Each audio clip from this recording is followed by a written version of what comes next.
Welcome. There you Hi. go. Well, that's as a succinct an intro to a Frontier feature as I have ever heard one. Hello, I am Darionator, and I'm joined on this very succinct show by Myra Test over there, and in between there is a Wykstrom as well. Hello. Hello, Wykstrom. What's up, man? I'm so glad that we actually managed to get Wykstrom on today because, Hmm, yeah, we've been talking about it for a long time, and I'm happy we that our have. schedules have now come together. Hmm. Come together. But there's just two. Where am I in this?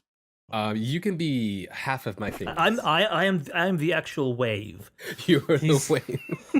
He's the meat between two buns. No, actually, if we're looking at this, you're the meat between the buns. Indeed. What is your response to that, Mr. Meat? I'm only the big spoon ever. Really? Never the jetpack? Mm-mm. Hmm. Well, anyway, since maybe actually some of our viewers will not know this, let's just go and introduce ourselves. Actually, Okay. only him. So, Mr. Wykstrom, who are you? I stream, sometimes badly, but I'm there every day. Every day. But this is also something that Meyer started doing. He's doing his 365 challenge. So late today, but yes, I've tried. Mhm. What do you think about that kind of stuff? I'm Wykstrom, like just random tangent, like those challenges and stuff. I don't see any value in challenges like that, to be honest with you. Because I think that if you're gonna do something, you either go all the way or you don't. Mm-hmm. And for me, I stream all the time because I enjoy it and I like hanging out with my viewers. I don't just do these little one-offs, like these diet challenges where the guy gets X in, donations and then he runs around in front of people making an ass of himself. That's just never been me. Fair enough. Fair enough. So Mm. one of the things I love about Wykstrom, by the way, guys, are his opinions on everything. Like you ask Wykstrom a question, and I just love his responses. He's like, I love him. Right. So, but about this political situation. No, never mind. Uh, so, I suppose we should be looking forward to a quite opinionated show this time around. damn Skippy. Yeah. So Wykstrom, I've got a question for you. So how did you come about the name Wykstrom? Because I guess on Twitter people follow you there. Your name is Pixelgeddon, and that makes sense because you're a pixel artist, right? But Wykstrom, what's that about? I just made it up since I've been writing for years and I've written novels. It's pretty easy for me to come up with names. Mm-hmm. When I first created a Star Citizen account, my first thought was, what is my character going to be?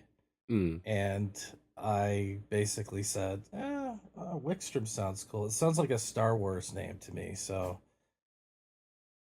I was like, I can see that. Yeah. So, are you Jedi, Sith, or Force benign? I think Force users are pussies. They rely on it too much. I'm more like Han Solo. There's no substitute for a good blaster at your side, kid. Mm. Well, you are scruffy looking, but are you a nerf herder? And there No, further. Nah. I might have smuggled one or two for money, but Okay. So what are you doing right now? You said you written novels, and you stream. Do you do anything else? And are you doing anything specifically right now? well, job wise, I work for Sword Tech Games, and I've been working with them for about 4 years now on a little game called Pixel Noir, which is going to be on Steam and I think some Android devices. Originally, we were pitching it to PS4. Hmm. I don't know if that's going to happen. I don't think it will, but this is basically a 2D pixel art RPG.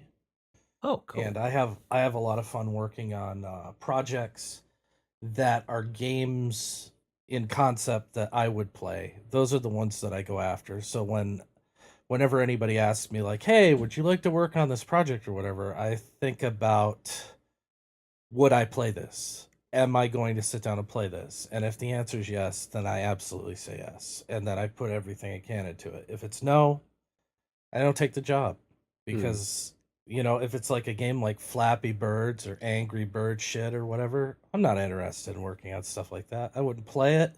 It wouldn't be fun for me to develop for it. And in the end, I want to give like 1,000% on any game I work on. So it has to be something I'm excited about. And Pixel Noir is a game that I'm definitely eager to get out there and into the hands of the public. It looks really awesome, dude. So like, Yeah, it does. Have you done? Are you the only artist on it? Is that all you, or are there other No, people? the character art and the user interface, as you see there, and the animations, those are all mine. The I see. background arts are done by Len Stewart, with me coming in to do some background items like you see the trash cans, you see the I boxes. I do those. I do the cars, and he does like the set pieces for the background, and he's very, very good at it. I think our art meshes together well. Oh, it does. And Yes. the same is true of Norris Krauss, who I worked on with two games prior to working on this one with Len, on Resonance and Blackwell Convergence. Those games are both on Steam, and they get phenomenal ratings for like artwork and pacing and story. Hmm. And I would love to work with Norris again because he is the only person that I've worked with that can make backgrounds where my sprite work just fits perfectly into the scene. Like it's just a part of it. Like when you make a 3D game and the set pieces and the characters blend seamlessly, our artwork does that. Right. So it's not like on the old cartoons where they had these beautiful mats, but all of the animations and interactables are like completely amateur drawn in, and you could definitely see where something's gonna work or Right, something's gonna happen. Yeah. like you're watching like Roadrunner and Wile E. Yeah. Coyote. Roadrunner and Wile E. Coyote are extremely starkly well developed, and the backgrounds will be just like a couple of triangles and a sun or whatever. mm, And it works for keeping your eye on the action, but in a video game, people are extremely orally focused. So not orally focused. right. We look for eye candy, and sometimes you block that out, right? When you're saturated with it after a while, you'll start out like the opening of Witcher 3 is one of the most brilliant, beautiful things I've ever seen in video gaming. When you come out of your dream about Yennefer, and you stand up and you go to the sunrise. It's like one of the most beautiful things I've seen in gaming. And that's when you can see that CD Project Red gets it right. They've got the Hmm. characters, they've got the Mm. animations going, and then they've got this beautiful set piece, and they just reveal the world to you. And that's kind of what I try to do with my character art. I try to make it at a level of detail that's eye-catching without distracting you from Mm. the whole. Ah. Okay. So with your art though, I mean like so you do a lot of character art. I mean like so is that all coming from you, or like where do you get Mhm. the inspiration from your characters, and do you have to work on say concept art, or is that just pure Wykstrom? I've done concept art. Generally speaking, it depends entirely on the developer. Mm-hmm. Some developers have pre-hired a concept artist and gotten all this work done, and they lay it in front of me and say, "I need you to translate that as accurately as you can into pixel art." And Mm-hmm. I would say 90% of the time, I can make it match the concept art. But sometimes there are things that don't translate well. If something is overly colorful, let's say you've got a Scotsman with like a tartan, and it's red and green and all these patches. Yeah. When Hmm. you're translating that down to a very small character, you have to sacrifice a little bit of that fidelity. Oh, yeah, definitely. So the best developers that I've worked with basically tell me, we want this, but we want you to concept it. And I take their ideas and I do a pixel art version of it. Mm-hmm. And that's the first time they ever see their character, and they're just like, "Oh my god, that's like what I wanted." Or could you fix this, or could you fix that? Right. Those are the easiest ones for me, is when they leave me to my own devices. Right. And I know that one of the more recent, well, I don't know how recent it is actually. I think it was released in something like 2016, but uh, I know that this was a big one for you because Twitch basically was giving it to Prime users, and it was called Kathy Rain. Can you tell us more about that one? How much, because I know you're working really hard on the other Yeah, project they're talking about, yeah, but like I I met up with Joel, the owner and lead developer of Clifftop Games, mm-hmm. through Dave Gilbert, who runs Wadget Games, who I worked with on Blackwell Convergence and the Shiva and a couple of other projects. He's a very good friend of mine. He's a very good developer, and he more often than not, brings people to me. Right. And Joel was one of the ones he brought to me, and he said, "I kind of want to make a '90s Fallout style, not a Fallout style game, a Full Throttle style game with a female protagonist." Mm-hmm. And I said, "Well, Full Throttle is one of my all-time favorite games, so if you give me a chance to check out the story and where you want to go with it, I'll decide from there." And I really liked the story. I felt like even though he was inspired by Full Throttle, the story is in no way similar to Full Throttle. It's not a rip-off, it's not an homage. It's just him taking that idea of Mm-hmm. something he enjoyed and making something that was his own. And I had a blast working on it with Norris again after Convergence, because there was a good amount of time between Convergence and Resonance, which I worked on with him, and then there was the stint where I worked on a game called Mages: The Initiation for Himalaya Studios.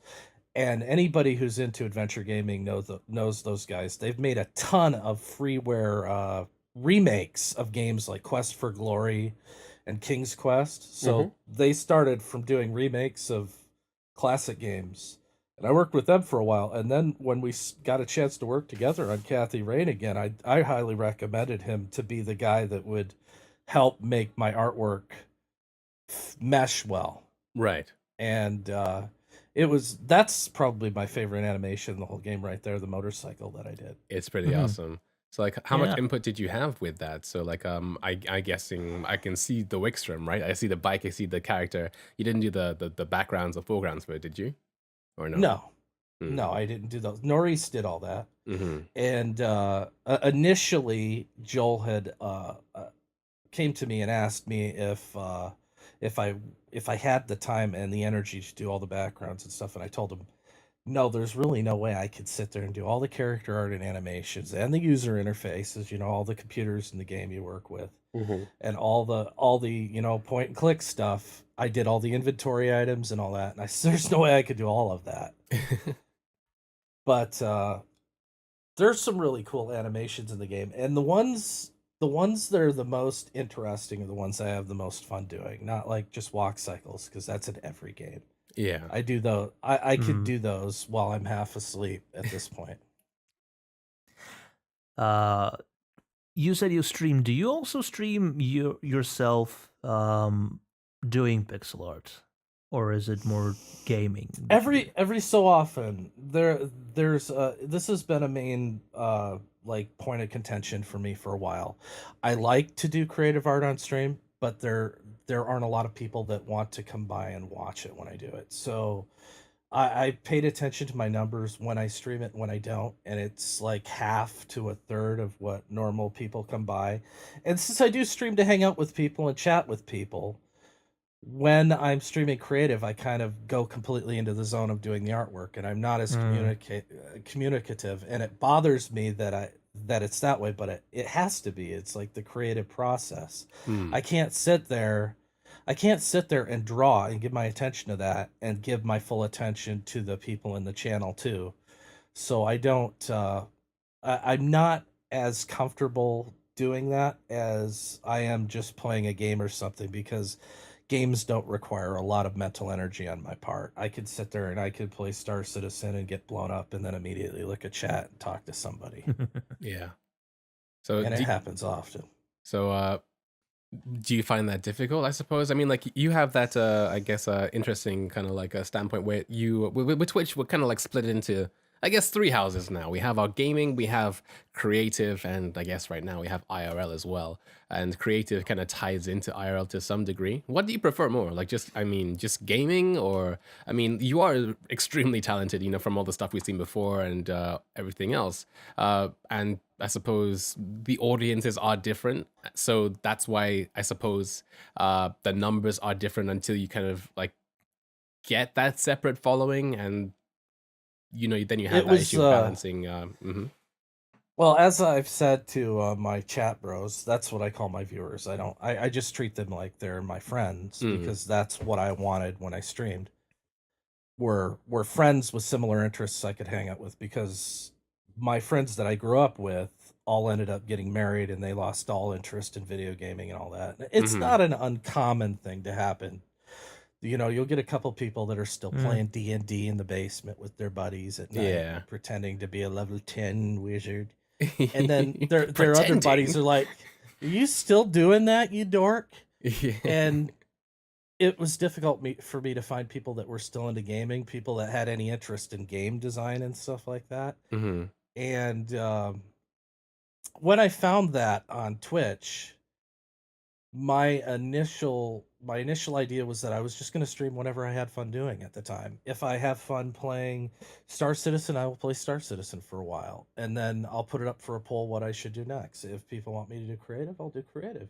Mm. I run a very libertarian stream where I let my viewers guide kind of the tone of what I'm doing. Like, I'll play Darkest Dungeon, not lately because I rage quit it, but I will play I will play Darkest Dungeon if they vote for it, and I will bitch and freaking spit all manner of hatred at the game. And then I will switch and do creative for a while or something. Mm-hmm. And it feels more natural to me to just, instead of focusing on one thing Mm. and doing it like some people do with Star Citizen, where they do is Star Citizen, and those are the only viewers they have, and that's all their viewers want to see. Yeah. I don't want that for my stream. I want people that are going to hang with me regardless of what I'm doing, Mm-hmm. because I want them to be friends of the stream, friends of mine. I don't want them to be just, I'm only here to watch Star Citizen footage. I don't give a shit about you. I don't Mm. want those people. I Oh yeah. mean, Yeah. you just continue right along to whatever the top streamer is, and you pass me by. I don't want you in my stream if that's all you're about. Mm. And that's fair and that's admirable. And to be fair, that's kind of how I feel the best streamer should be anyway. They should be more concerned about their community than they should ever be about, I mean, the viewers. Don't get me wrong. I mean, like, Exactly. if anybody said, "Oh, I don't want to be like Lyric," you know, I'd never want those viewers. I'd call them a liar, because, like, you know, that's kind of like the aim, the name of the game, isn't it? But at the same time, the community is so important. You do make friends, and it's And yeah. if I could just make a point to clarify what I'm saying, Mm-hmm.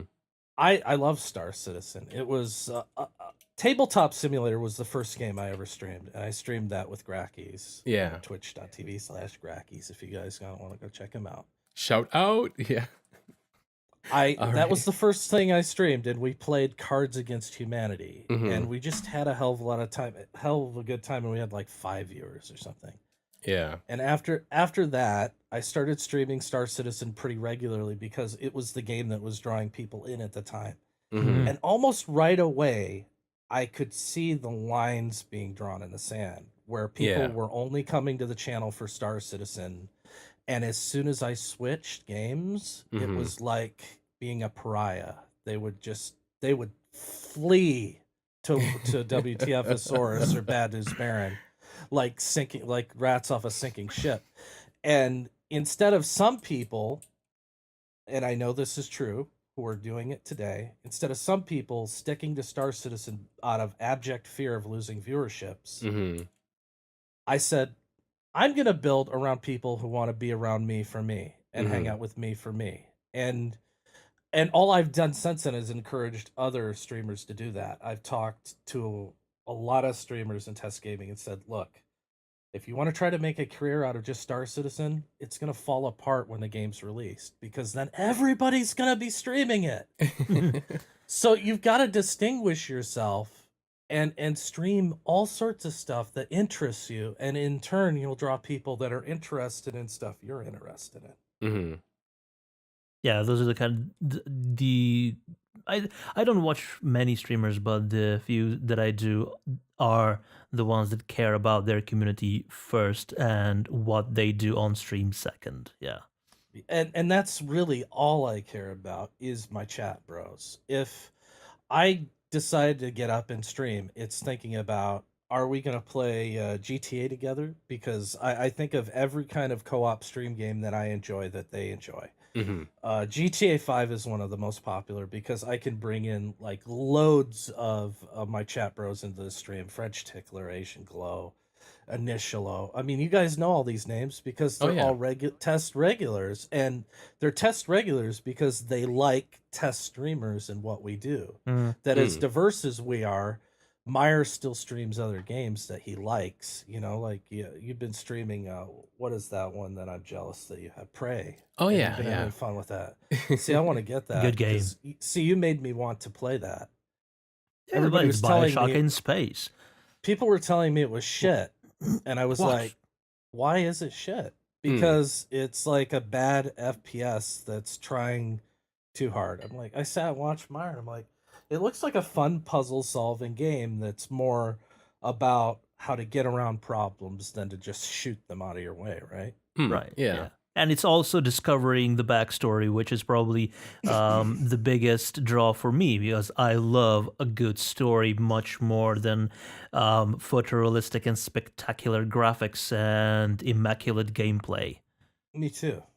Yeah, I feel like the issue with many armchair critics, don't get me wrong, you know, I don't want any hate for calling people that word, but is that like when they see there's a massive... I'll take the hate.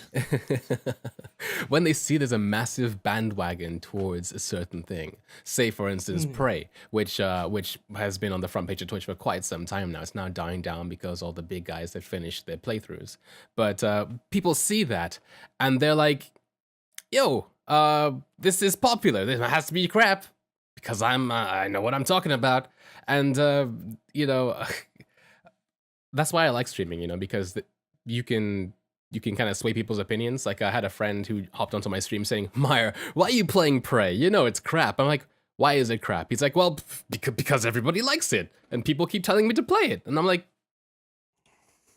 sit down over there. Aren't you a hipster piece of shit? That I am a hipster piece of shit. no, you know? I mean the person who was telling you that His all argument ran mainstreams. contrary to logic. Yeah. But many people you know, do. What you bring up, there's the other side of the coin too, isn't there, Meyer? Where people, especially top streamers, will only play a game because it's new to draw viewers, not because they're excited about it. And they'll sit there and they'll pretend to hype it up and stuff, but offline they're like, this game is a piece of shit and I just want views. Yeah. You see, that's why a lot of times I will not immediately play a new game when it comes out. I kind of try to instinctively avoid trying to jump on the bandwagon and stream a brand new game so people don't just pop in my channel for quick and easy views. Mm-hmm. I don't know, that's just me. But like I streamed a little bit of the Mass Effect like preview, you know, where they were giving it to Origin subscribers.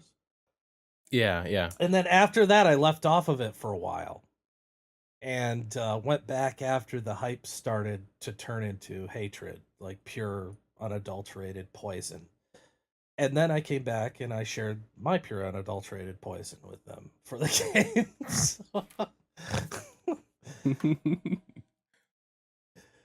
Oh, that game's terrible. It's just terrible. So I've pulled up one of the your intro screen for your stream just real quick, and One of many. one of many indeed. Yeah, you have one of the most creative.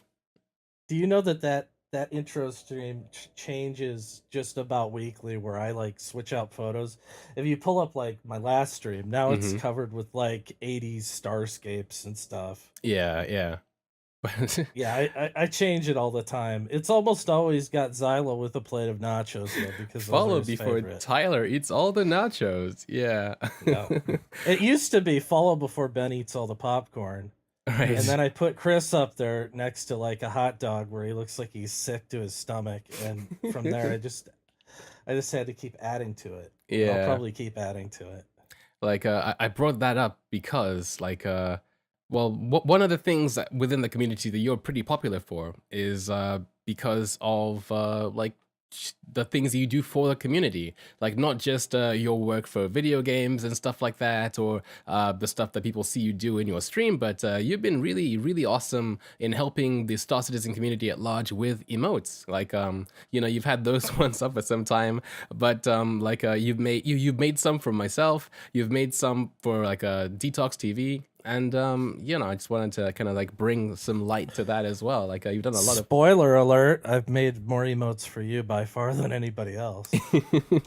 Oh, do I feel a bromance brewing? There's always been a bromance. I've always been very fond of Meyer. You jelly Darinator, you want some of this? You want to make me some more Photoshop stuff? You know, like I don't know.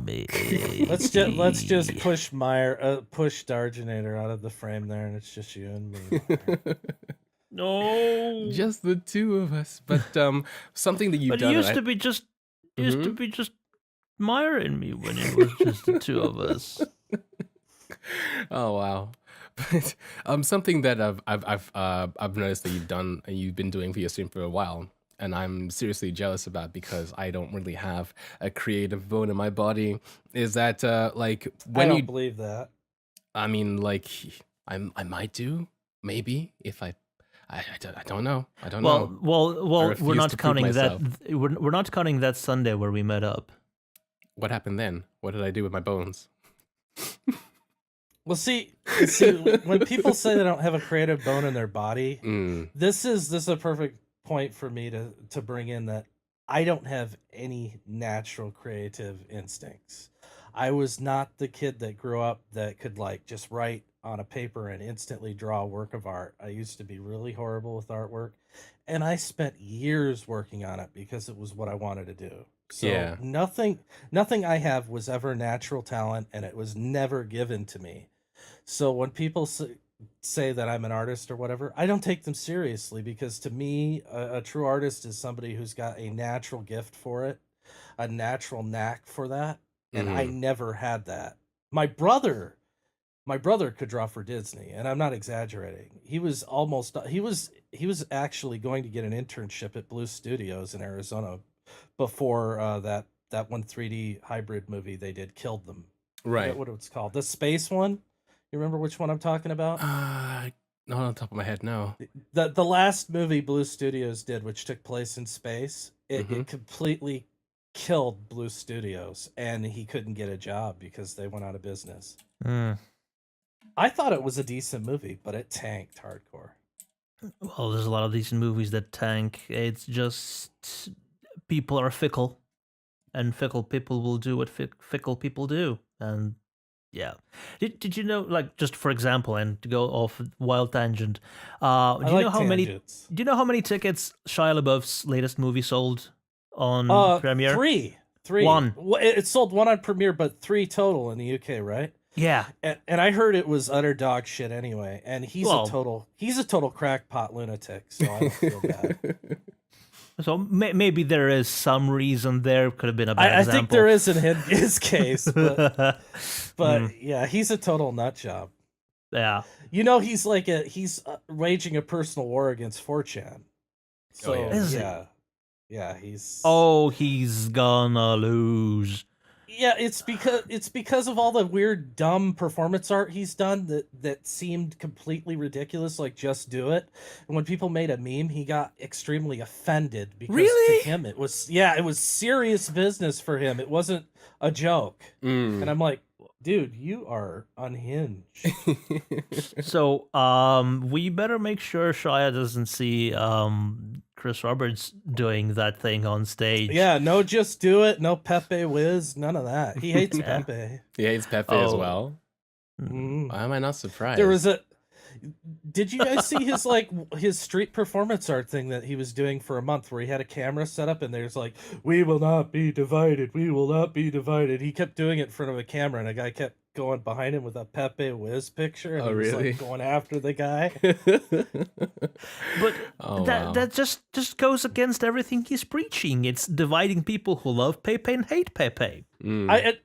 Isn't that the way with a lot of people that so-called modern liberals, where they become very myopic about their proclivities? Like we want freedom, but only for the stuff that I want.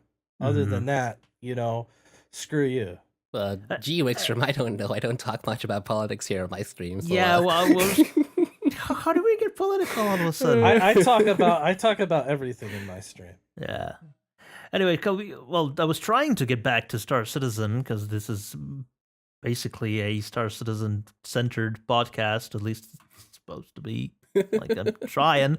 Well, we can talk about Star Citizen if you want to talk about Yeah. Star Citizen. How about them stars, Wykstrom? Let's see. How- Yeah. there's the whole thing with me trying to have my own Pips brand, Wick Pips, Wick because Pips. That sounds dirty. I am totally sick of Big Bennies. I am sick, guys, of Big Bennies getting all the love. It is time to bring Pips up. Bring it to the floor. Pips We would need have Pips been. love. We kind of do, but Pips would have been the Big Bennies. It was kind of up in the air which one would have been the meme. At BritisonCon, the developer who basically made Big Benny the thing, he was making Kovalex, and he was like, "Hey, now we have the tech to move these things, client side. You know what I'm gonna do? I'm gonna make a giant thing there, and I'm gonna see what people are gonna do." And he made it Big Bennies. He had a choice: Big Bennies or Pips. So it's interesting. I wonder, what an alternate universe where Pips was the Big Bennies would look like. Personally, Right, and we Yeah. have Wykstrom here ranting about how he hates Pips, and it's all about Big Bennies now. We have to bring Big Bennies. I don't Wick See, I don't Bennies. think so because I've always associated Pips with Mountain Dew, which I love. Right. Fair enough. Yeah. Benny's noodles isn't really anything to me. It's like cup of noodles. That's like something you eat. It's not something you really enjoy or love. Right. But Mountain Dew, I love you. I love you, Mountain Dew. This stream not sponsored by Mountain Dew. Maybe soon though. Maybe if anybody from Yeah. Mountain Dew, who owns Mountain Dew? Coca-Cola? I don't know, but hit me Pepsi? up. Yeah. No, not. Don't hit him up. Hit me up. I'm the one that drinks it all the time. Don't you mean pick Yeah, me up? Yeah, true. We drink beer. There's your slogan. Pip me up. Pip me up. Pick me up before you go. Get out of here, Dodge. No. I'm So, staying. I'm You're stuck with me. Bringing the conversation back to Wykstrom and his work. So do you have a favorite piece of art? I mean, I know that we're talking about Kathy Rain and that motorcycle scene. Do you have a favorite, in terms of the things you've done, commercially or even non-commercially? I mean, I don't know if you have your access to your files, if you wanted to send it to me real quick, but what is the thing that you're most proud of, I guess, is the question. I don't think I've made anything that I've ever been specifically proud of. You gotta understand, since I went to the school of hard knocks with artwork where I did it all myself, Mm-hmm. I've never developed an arrogant appreciation for anything that I do. I Right. do it and I work on it and I work on it and I will sit there and work on the same thing over and over until a developer tells me it's as done as it needs to be. Right. And I will still work on it later and say, hey, you want to make these fixes? And they're like, no, we're done. I'm like, so I don't really have the kind of appreciation of my own work to really call out any one piece as my best work or whatever. Right. It's just all work to me. Mm. Right. But a bit more technically, what software do you use? It's not just Paint, is it? I use it exclusively for 2D artwork, Cosmigo Promotion. That is the program that was closest to me to Deluxe Paint on the Amiga. when I switched over to PC, and I've used it ever since. Now, when I'm painting, I used to use Photoshop, but I am absolutely livid about the new cloud system where you have to rent to use it. Oh yeah. So almost immediately, I started looking for an alternative, and I found this really cool program called Clip Studio Paint, which is formerly Manga Studio. I think they're trying to distance themselves from purely anime stuff. Mm-hmm. And it does everything that Photoshop does, except it's faster. The paint brush strokes are much smoother, and it does layers and everything. The only thing that it doesn't have is like 3D text, and I care about 3D text. I just want to paint stuff occasionally. But other than that, it has everything, and it's Cool. brilliant. It's fast and it's small. Well, shout out to free software. Indeed. Yeah. Oh, it's not. Neither of those Oh. are free, but they're buy once forever Oh, software. right. And unlike- probably not like hundreds of dollars as well. No, I think if I remember right, a single person license for Clip Studio Paint is 60, and the same is true of Promotion. Oh, right. That's like normal software pricing.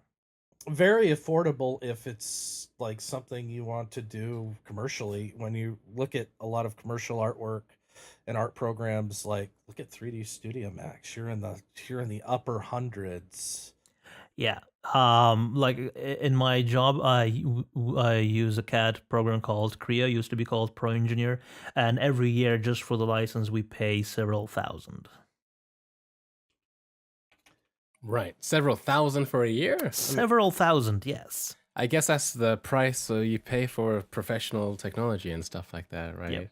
But it is cutting edge parametric 3D. So yeah. So, Now, one expensive 3D software that I like is ZBrush.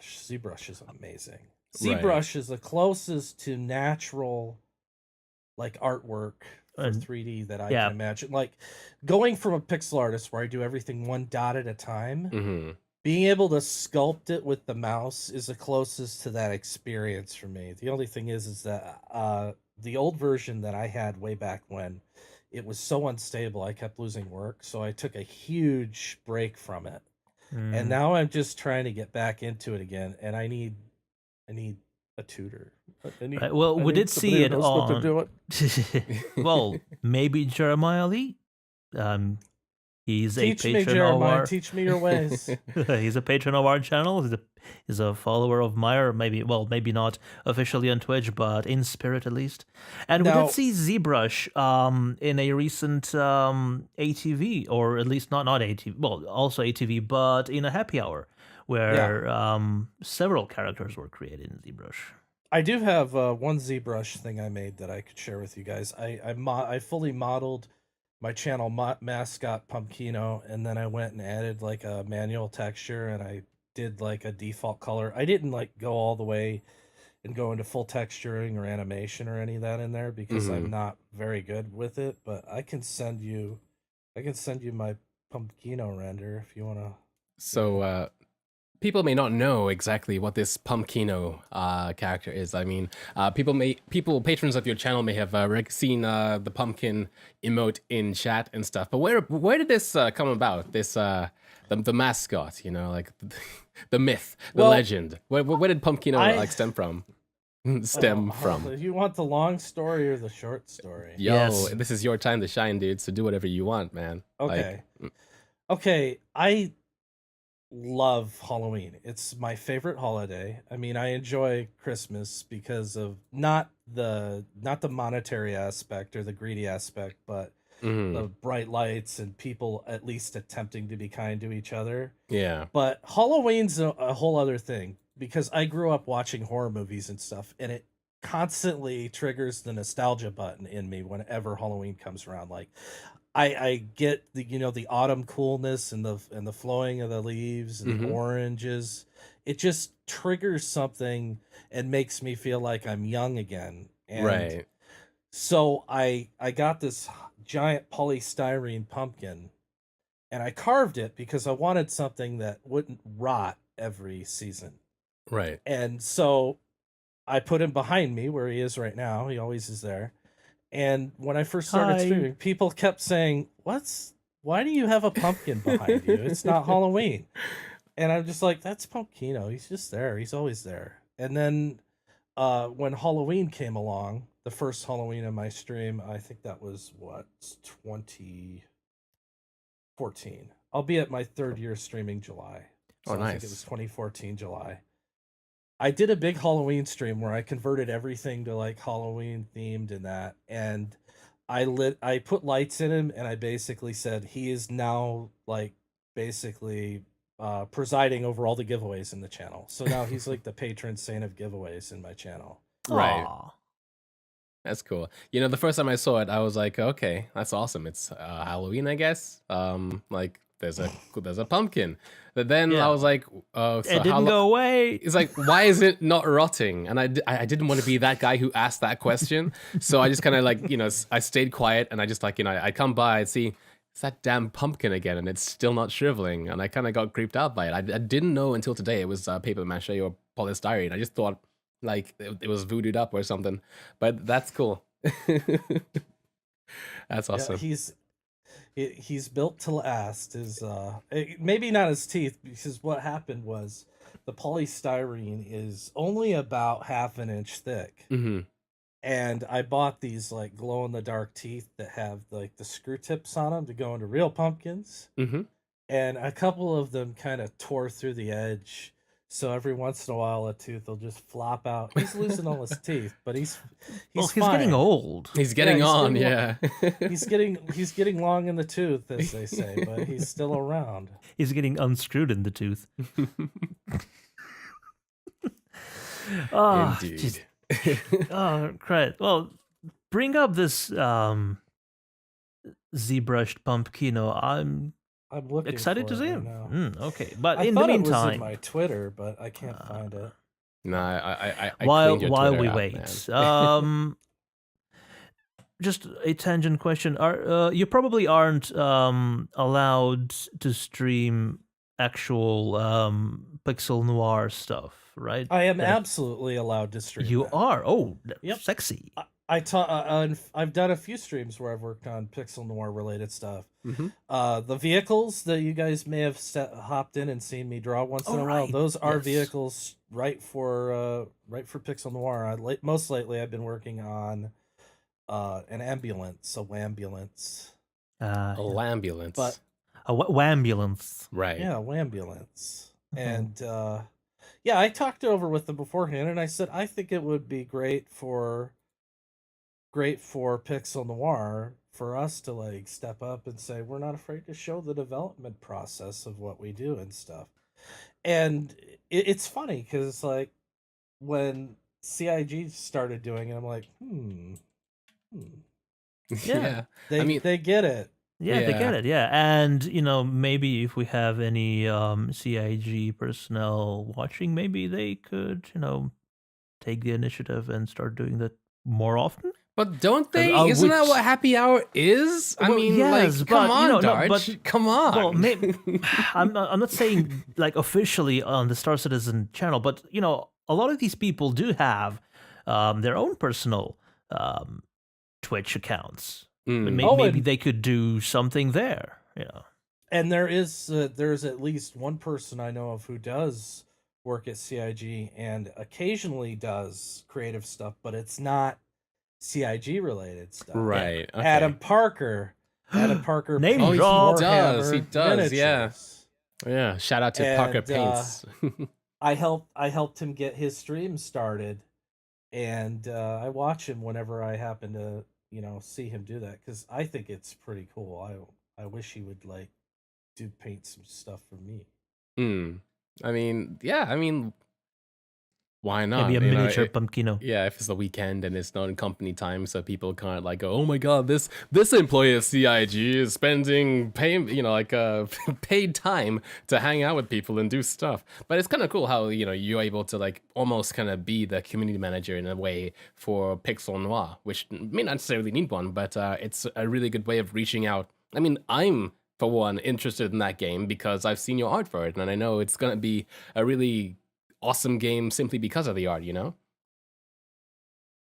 I think people that enjoy 2D RPGs will not be disappointed. It's a pretty damn big game. Mm, If you look at some of the just in the trailer where it's showing the city and just that's just part of the city. right. There's a waterfront district. There's there's like Chinatown. Mm-hmm. There are all these little sections you go to, and the ultimate goal is to make almost all of the buildings accessible either for quests, side quests, or just to walk in there and soak up the ambiance of being in a pixel art city. It sounds like a really Mm. big task, but tie our conversation back to being more Star Citizen related. So you are a Star Citizen backer, of course. How long have you been a backer for? I mean, let's bring it back to some SC. December 2014. Oh wow, okay, right. Yeah, I was initially aware of it earlier during the Kickstarter, but I backed another horse called Elite Dangerous. Oh, I see. That's why you're so And vocal about ED. All right, okay, all right. So, and yeah, that was because I loved David Brave, Braben's yeah. first game. I loved Frontier, Mm-hmm. and I loved Frontier 2 First Encounters. Right. And First Encounters, for my money, is still the best open world space exploration game that's out and finished. Right. Quick question Like to you could, yeah. Quick question to you and to chat and on to YouTube as well. Is it Braben or Braben? All right, back to you. I've always called him Brabin, but Right. I think he says his name is Braben. Okay. All right. I wasn't too sure. British American thing, you know. I Mm. see. Yeah. British Americans, but yeah. Okay. So I sent you the Pumpkino image. you sent it, Darge. did you? Oh, you sent it to Darge. Yes. Of course, you sent it to Yes, Darge. and I sent it over to Meyer. All right. Okay. All right. Cool. So yeah, what made you made the switch from what made you make the switch from Elite to Star Citizen? I know like a lot of Star Citizen streamers and players, they play a bit of both, but you're either really on one camp or you're on the other. I mean, what made you make the jump, I suppose, to being a more Star Citizen oriented streamer? I don't think I've ever seen you play Elite Dangerous. But you Um, probably have. I played it and I thought it was pretty fun. Mm-hmm. In the solo play before they got rid of that, Right. and I But didn't no, it's still completely. there. It's kind of there, but originally the pitches that they gave us they changed. Originally, you were going to be able to play offline. Then they Okay. got rid of offline play. And then it's everybody is online, but you're like offline. You're not in a group with people, but it still requires you to be online. Right. That was a sticking point for me. Another sticking point was it was missing a lot of features that I had talked about, like planetary landings and stuff that were in Frontier First Encounters. Mm-hmm.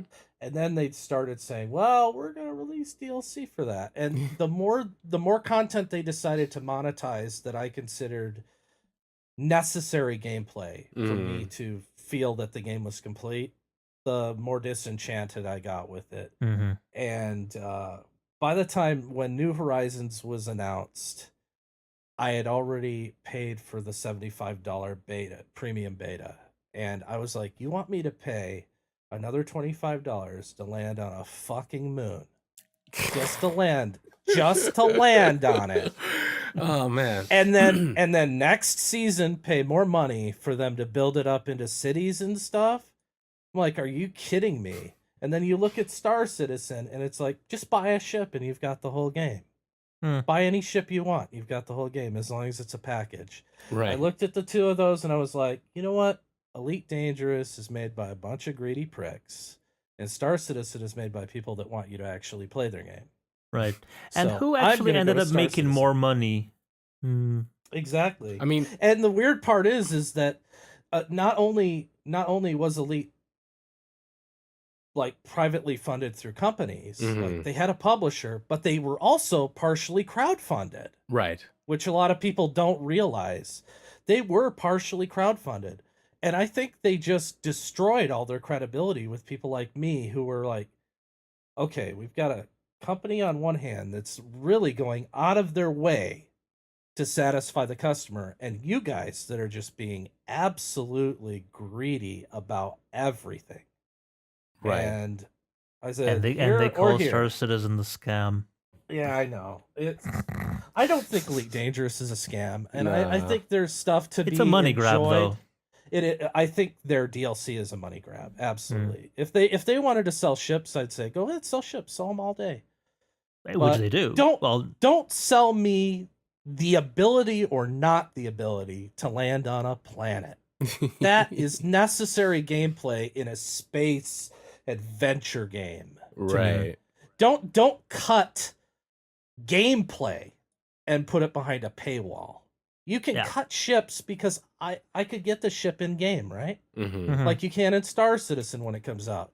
I could earn myself an endeavor if I was determined, but I'll never, ever earn my way onto a planet in Elite Dangerous. They could have done that differently, but they could have still hidden it behind a paywall, but not in such an obtuse way where it's like an arbitrary and very strict thing. Like there are still permits you need for certain areas of Elite They Dangerous. did that too, you know. Early Yeah. backers got exclusive access to Earth in Elite Dangerous. Ah, well, there you go then. Right. Okay. So the whole from the whole beginning, they were dividing their user base into who was paying and who was not paying. So, well, bringing it back that to kind of actually makes me want to get a refund from ED now. Oh wow. So No, just because, well, we had him bring it into the light very succinctly, and like I said, this is going to be a very succinct, maybe not lengthwise, but message-wise, a very succinct show. Anyway, Get a refund and buy a Star Citizen. Full disclosure to people from Elite Dangerous, I am in no way affiliated to these two people. If you want to hire me to do anything, I'm right here. Just. Oh, aren't you a whore? I kid. But so bringing it back to your streaming career, though, Wykstrom. So I know for a long time, you were part of the bunch of streamers, people who call camless, people like Lyric, Smashly, those people. So what made you make the change to from being a camless streamer to being what you are now, to being what we are? People who have their faces on the stream as well. I mean, you want the truth? Sure. You can't handle the truth. But I was being. It got to the point where I was being badgered every day. Okay. Like, why no cam? Why no cam? Why do you put cam? Are you living in a basement? I'm like, maybe. What do you care? It's just me hanging out with people, right? Yeah. And then one day, a bunch of people offered to donate money for me if I would get on camera for a little bit. Okay. And I'm like, are you kidding me? Why? Why is it that important? People were like doing that. They were like, I'll donate money if you get on cam. And I'm like, okay, I'm tired of this. So I just picked up a Logitech C900 and went on Chatterbait. Yeah, I was already on Chatterbait. But how could you be without a webcam? I saw you there. All right, that's how how we met awkward would that be? originally, That'd be pretty damn awkward, I'd say. I was the paying customer. Oh, right. Yeah. Where do you think the money came for all this? 1-800 Dargenator. Oh man, call me for a good time.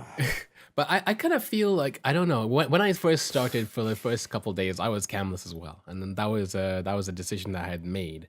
I feel like I've lost kind of the mystique, you know what I mean? Like many people, they have a hard time like putting my face to my voice, right?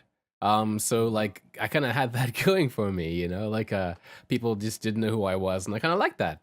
I feel like I kind of lost a lot of that when I went on cam. Me too. And I also lost. Yeah.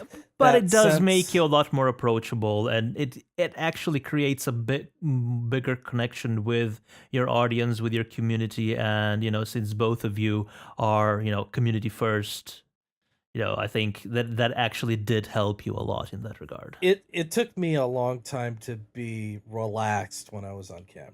Right. That's the difference.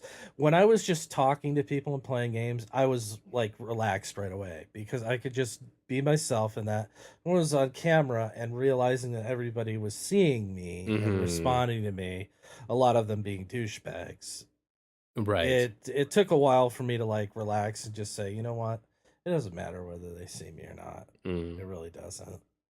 Yeah, I mean, like I was camless for a while. When I first started streaming, I streamed nothing but the Jackbox Party Pack with some guys from Test, and And eventually that's how we met. And I still pester you about the and that's Jackbox how I Party met Pack your every once mother. in a while. Yeah, so Yeah. and like I was camless for a while doing that, and then all of a sudden we stopped having test regulars, and we started having more randoms from Twitch. And the more randoms we got, the more edgy this was Jackbox Party Pack 1 before Twitch logons and stuff like that. So the more edgy the things and the more racist the comments and stuff, until they got to a point where I was just like, yo. So I literally, yeah. So that's why you show up whenever I stream Jackbox, so that you can type in racist, edgy things. Pretty much. It's an itch he has to scratch. So like eventually I had set up my streams beforehand, and the moment somebody said something about slavery or something, I just pretty much just did that. And yeah, that was it. I'd lost the mystique of not having my face, and so I just kept doing it, That's See, yeah, I notice a lot of streamers go the I've got channel rules and stuff, and Yeah. no racist, no sexist, no talking about trans, none of that. And I get it if it works for you, but what works best for me and my channel, what I have found, is just letting people naturally come to their own feelings and and conclusions and understandings. Yeah. And what's interesting is that in a channel like mine, where people are free to say what they want, they don't. Yeah. It's weird. They come to this. They come to this understanding of each other. They test the boundaries. It's like, you're a or whatever, and the person bites back against them, and I don't say anything. Like I say, that person that said it is a douchebag or whatever. But that's as far as it goes. Right. And then after that, after they test the boundaries, they draw back a bit, and they start to get along. Right. And I'm more for allowing people to get together naturally than to force these boundaries between them and create this immediate tension that you're not welcome here if you talk or think a certain way or whatever. Right. For me, you can say what you want, but I'm going to hold you accountable for it if you're a dickhead. Right. As long as you don't mind being shamed live, you can say whatever you want. Some people pay for that kind of stuff, being shamed. Yeah, and we're back to Chatterbait. You know what's interesting is one of those SC is a scam people came into my channel, and he was doing it, and I literally pointed out systematically where he was lying, being deceptive, and I called him a stupid little troll and all that, and then he donated to my channel and followed me. Wow, it's true. That's awesome. I mean, That's rolling back. That's an interesting way of tackling trolls that with a twist I wasn't expecting. I mean, like many people, just like they just somebody says something negative about what they're streaming, and their immediate response is to ban people. But treating them like people who are misguided as opposed to wrong and broken, I feel is more can be more productive. I mean, like, that was a success story there from Wykstrom, and it's true, Except I did treat him like he was broken and an idiot. And he appreciated it. But I logically guess. and systematically, as opposed to just banning him or calling him an idiot and then banning him. You know what I mean? Like, and I'm sure you've had your share of those people that have come to your channel and they've like said something racially charged to get you to like your eyes to pop out and make the blood vessels surge, like anything they can to push your button. There are people that come to channel to do that. And the weirdest thing is when they realize that nothing they say to me affects me, because I tell them, I say, I don't know you, and therefore your opinion is meaningless to me. And if more people were like that in the world would be a better place. Think about how much better the world would be if people didn't run to Twitter and cry their guts out because somebody called them fat. Somebody they don't even know calling them fat. Who cares? That person's not worthwhile. They're not meaningful to you. The only people in your life that should ever say anything that touches you are people that you consider close friends. Right. Because then when they say it, you know where they're coming from and you feel it. So if they say something hurtful, you feel it. But these people that wear their feelings on their sleeves, it's like, you can't say that to me. Grow up. Right. So bringing things back into Star Citizen again. So like you do stream Star Citizen from time Tangent. to the time. From show. time to time. Yes. Star Citizen is the tangent here. Wykstrom is the topic. But like so I do stream it almost every day for at least a little while. Yeah.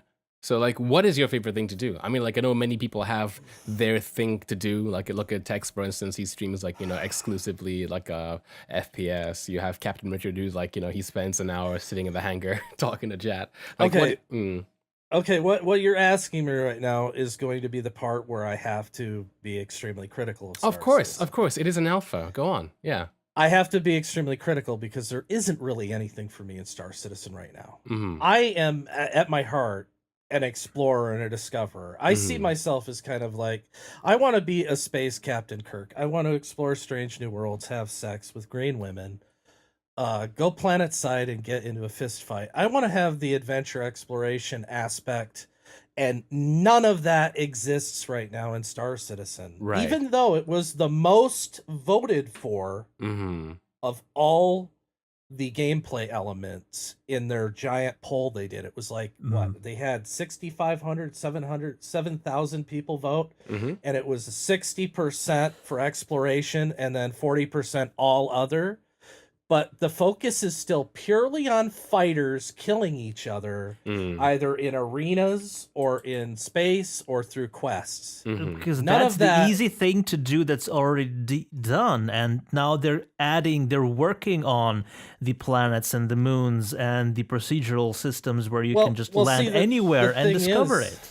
The thing is the combat, I think they spent too much of a focus on early on. Maybe, yeah. They went to, first off, they created what is now, Free Flight, Star Marine, all that. They created this like side structure, which was just an encapsulated PvP space shooter. Okay. And the whole time they were making that, I was thinking, you've got this big play area here. Why aren't there any places to land and get out and talk to friends? And did you realize how long it took them to add landing pads in Free Flight? This is the sort of stuff that I was talking about that really annoyed me early on as a backer. I was sitting there seeing them working on the combat and the combat and the combat, and I'm like, when are you guys going to take advantage of your huge user base that just wants something a little different from what every other space game ever did? Right. I mean, they're all space fighting games. There are very few games that allow you to walk around in a ship with your friends and just derp and be stupid. And that really attracted me to Star Citizen. I'm like, wow, I'm going to be able to walk around on my constellation with Captain Richard and have him kill me by crashing into something. Yeah. That was that was like a new idea for me. It's like, I didn't expect this to happen. And I kept waiting and waiting. And I'm still waiting for 3.0 CIG. I'm still waiting. Fair enough. But that's what I backed Star Citizen for, was the exploration and the discovery, and what a majority of people seem to agree with me is what they want. And we just keep waiting. But I think it's going to be worth it because. Oh yeah. What sort of exploration would it be if wasn't backed up by a good flight model for all the ships, and Okay, well, here's a counter argument for you. How long do you think they've spent on ship combat development so far? Give me just a ballpark number. well, ever since they started development, so Okay, so 5 how years. many years? 5. Okay, and do you think they're going to put that much effort into exploration, into engineering, into salvage? I suppose I I mean, I'm not a game developer, so I mean, at the end of the day, Oh, it's all hearsay for this me. is But I yeah, it's the an thing honest question. Mm. If we want them to spend a majority of time on exploration, as they have said, Mm-hmm. and they've spent roughly 5 years polishing the combat, how Mhm. long is it going to take it's for different. them to It's a get those other things? I mean, It's a difference between time spent and man hours, because when they started, there were like 12 people. yeah, And then it slowly progressed. So you can't really take into the entire 5 years as the development it took to get Okay, the so flight and combat model. But we don't know how many man hours. And now they have 400 people working on them, and they can get as much work in exploration and engineering done in several months that they could in the first 3 years of development. They spent only on combat. I think okay, let's yeah, let's say 2 years then. Mm. Okay, I Yeah. think we yeah, go since what SC 2.0, right? Since we Mm. first had dogfighting and stuff. on. Mm-hmm. During that 2 years, we've seen them talk about these other elements that they haven't focused on and plan for them, Mm-hmm. but not introduce them. I mean, I feel like Now they're yeah. starting to introduce them, right? So do you think they're going to spend 2 years on engineering and 2 years on salvaging to bring it up to that fidelity? that they I did feel with like space combat? you're talking about CIG there as just one body in one studio and one group of people working on one thing, whereas there are 4 studios, and then within those studios they're split into the different disciplines, and they're all working Right. on different things. And I guess like where and when they can release and show us the things that they've worked on really depend on the back end of things. You know, they could have done a whole bunch of this other stuff that's already there, done and ready and waiting, but they can't show it to us in any kind of feasible manner because that it's one piece of a puzzle, you know. At Well, least, yeah, there's some things that they have told us that you can go back to the forums and see that they hadn't spent time developing yet. right. For example, like ship systems and that. It's only more recently that they've started working on those and how they integrate and interface with the ships Right. themselves, and how ship systems are going to affect you. That I actually disagree with you on that, because they've been working on that for a while, but they keep, I don't know, either scrapping or replacing the system. We had Ghost before Item 2.0. We had another system before Ghost. That all of those things were supposed to come out with Star Citizen 1.6 and Star Citizen 2.0 and 2.3 and whatever, but they get more people working on them, and they start to realize that the system they're working on is not going to be good enough, so they scrap it and keep working on it. But I think that what is now called Item System 2.0 is going to be what you want when it comes to engineering, because it will make all the ships, once they're properly configured, they won't be when it's first out, because every ship needs to be refactored, will have everything interconnected and properly simulated. Wow, this is From- normally like a 5-second answer from most of From our other engineering guests. to engines to thrusters to the bridge, being able to control that and relegate to consoles, all of that is going to be part of that, and they have been working on that for years.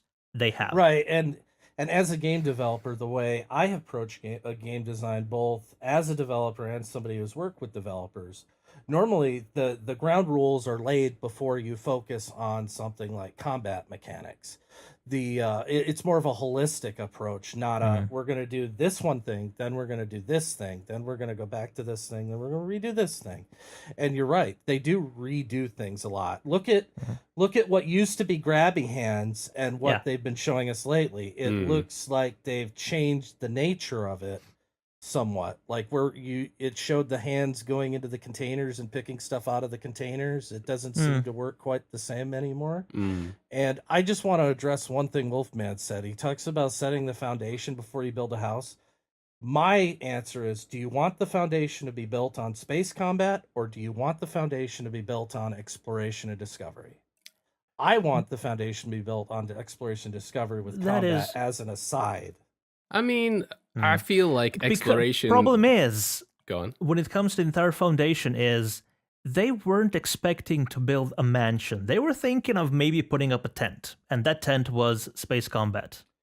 Before the stretch goals kicked in and started. Before the stretch drastically- goals, and for years continued and kept the feature creep, even though that's like a naughty word to say. But from the very beginning, and while they were still working on just the combat part, which was supposed to be just slightly evolved arena commander, that was the scope of the first originally pitched game. Well, the pitch game was a spiritual successor to Wing Commander, which is Squadron 42. Exactly. Yeah. The pitch game was Squadron 42. And even then, not at the scale that we're getting it. Well, no, not like AAA with Gary Oldman and all that in it. Yeah. But what we have now is what we have now, right? And I think that their focus on Squadron 42 is what has guided them away from a more holistic approach to the persistent universe, for example. Right. That they're focused so much on Squadron 42 and the mechanics of combat and the straightforward linear mission to mission structure, that they kind of devoted the design to that rather than like, well, we've got to think long term in terms of the persistent universe, because Squadron 42 is one thing. The persistent universe is going to be ongoing. Mm-hmm. It's going to be expanding. And they've talked about how they want to expand it and add more systems as it releases and more ships and stuff like that. And I think that's the problem. The problem between making a complete single player experience and a complete universe experience simultaneously. Mm-hmm. It's created a situation where they've had to go back and retool mechanics over and over to try to make them fit into the persistent universe after the fact, if you know what I mean. Right. So, our last question. Go on, Josh. And it would have been a lot. It would have been a completely different game if, from the very beginning, the pitch was, we're going to make Star Citizen, and then if you get enough money, we're also going to make a story-based single-player game inside that universe. But it's still, the primary game is Squadron 42, and unless they change their entire spiel when it comes to that, and if they do, they're gonna get like a whole lot of backlash from like a completely different side of the backing community who don't want anything when it comes to Star Citizen. They want Squadron 42 only because that's what the original game was for. Then it's going to be Squadron 42 first, and it's going to be combat first, and only then it's going to be the civilian and more benign professions for the persistent universe, unfortunately. right. So And Mhm. for the 3.0 release, what jobs do you guys think are going to appear aside from the one that is listed, which is cargo? You're asking us questions now. Well, do you also consider trading under that? Yes. Okay. Cargo. There's going to be like a light trading mechanic based on Yeah. what they're building right now. Mm-hmm. Personally, scavenging. Scavenging is something I'm looking forward to. It's nothing that's been listed per se, but with the advent of Item 2.0 coming out and the fact that they've mentioned that the black box missions are going to be retrieval missions, not touch missions, I can imagine things like grabbing the bottles and stuff. Those bottles will no longer just turn into instant credits. You have to sell them as well. So that'll make scavenging, going out into the open, getting stuff, and then having to haul it back into the base a bit more involved. So I'm looking forward to that. So we'll need backpacks because you can carry 4 bottles at once, and then you can't really shoot people. So we're gonna need a backpack. Can you imagine just like a guy floating around in the rucks with a rucksack, like a duffel bag, an EVA? Now, With thrusters on the about backpack. about the scavenging, wouldn't Yeah. it be cool if you had to retrieve the black box physically? You do. And then upon retrieval, Mm-hmm. you have a set of options. You could connect that black box into your computer and gain whatever data the black box had, like telemetry, Mm-hmm. galaxy locations they've uncovered, Mm-hmm. or you could sell them to somebody who's looking for data like that, kind of like on the black market, or you could uh-huh. return them to its owner. Black You market. know what I mean? So I So don't know you- about three options though, Wykstrom, but I do know that there may be two. Because if you look at the mission web that they talked about with the hero quest of Eckhart and stuff like that, there are good guy and bad guy missions that do intertwine and stuff like that. And they've mentioned that beforehand with the CitizenCon demo as well. And at BrizzonCon, they touched on that a bit more as well, saying that in order to get players in this vast space together in one area, the good guy and bad guy missions will most likely always have some kind of overlap. So as a good guy, you would be going to retrieve the box for Tessa, but you may have like a comm from some guy saying, "Hey, by the way, that these things that shouldn't be, just out in the open. Go retrieve those. Take them from these guys who are retrieving them for good purposes and stuff like that." So it's gonna be there. They've said it in several places. What do you think about being able to add the black box's knowledge to your own ship database? So Think about how cool it would be is if when your ship is destroyed, one of the reasons why you need to recover it is to recover the places that you have discovered your things. Recover your black box with your data in it so that you can put it into your next ship. But you could also take another person's from like a ship you destroy or a derelict, and maybe there's a discovery on there, like an artifact they found out in space, and it then gives you the opportunity to go there and find it. That would be awesome because that's something that they've alluded to with exploration and jump points and keeping that information to yourself, right? So that would be really cool. I mean, like that the third option: do it for the good guys, do it for the bad guys, do it for yourself, Or do it for me. yeah, exactly, yeah. And Where are my needs in all this? And think about the missions around bad guys coming after that data too to get it Yeah, from you. yeah, exactly. I mean, looking forward to that a lot. Well, I mean, like, which is why you also have to load up your black box. Apart from all the interesting information, you also have to put a lot of horse dickery in there as well, just to not literal keep- horse dickery. yeah, why not? Yeah, Style project. They Oh, go wow. there and they see a picture and then they just instantly say, "I don't want this." exactly. It's what better a deterrent than a big throbbing horse penis? Indeed. But anyway, I think we're just about reached the end of the show. But before we go, we have a few quick fire questions. Oh, not the finger guns again. Okay, fine. The finger guns. First up, what's your favorite Star Citizen ship? It's tough. It used to be the Avenger. The Avenger was what I backed for. That was my first ship. But as it's been gimped over time and weakened, I'm more turning my attention toward the Carrack and hoping that the Carrack turns out to be my big adventure galley. Right. So I would say the Carrack right now. What is your favorite Star Citizen role, either present or future? You have 5 seconds to answer this question. Engineer. Okay. What's your favorite non-Star Citizen ship?